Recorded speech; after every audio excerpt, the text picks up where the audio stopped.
ഗുരുവായൂർ ഉണ്ണിക്കണ്ണന്റെ സാന്നിധ്യം എപ്പോഴും കൂടെ ഉണ്ടാവാൻ നിത്യവും വിളക്കു കൊളുത്തി പ്രാർത്ഥിക്കുമ്പോൾ ഈ മന്ത്രം ജപിക്കുക. തീർച്ചയായിട്ടും ഫലം ലഭിക്കും. ഈ മന്ത്രം ജപിക്കുന്ന വീട്ടിൽ ഭഗവാന്റെ സാന്നിധ്യം എപ്പോഴും ഉണ്ടാകും. ഐശ്വര്യവും സമ്പൽ സമൃദ്ധിയും വർദ്ധിക്കും. കടബാധ്യതകളും രോഗദുരിതങ്ങളും അകന്ന് സന്തോഷകരമായ ഒരു ജീവിതം ഇതിലൂടെ സാധ്യമാകും.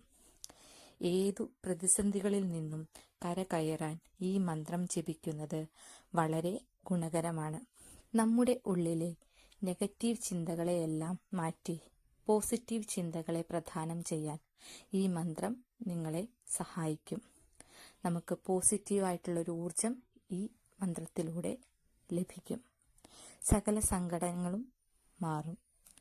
മന്ത്രം ഇതാണ്: ഓം നാരായണായ വിദ്മഹേ വാസുദേവായ ധീമഹി തന്നോ വിഷ്ണു പ്രചോദയാത്. ഒരിക്കൽ കൂടി, ഓം നാരായണായ വിദ്മഹേ വാസുദേവായ ധീമഹി തന്നോ വിഷ്ണു പ്രചോദയാത്.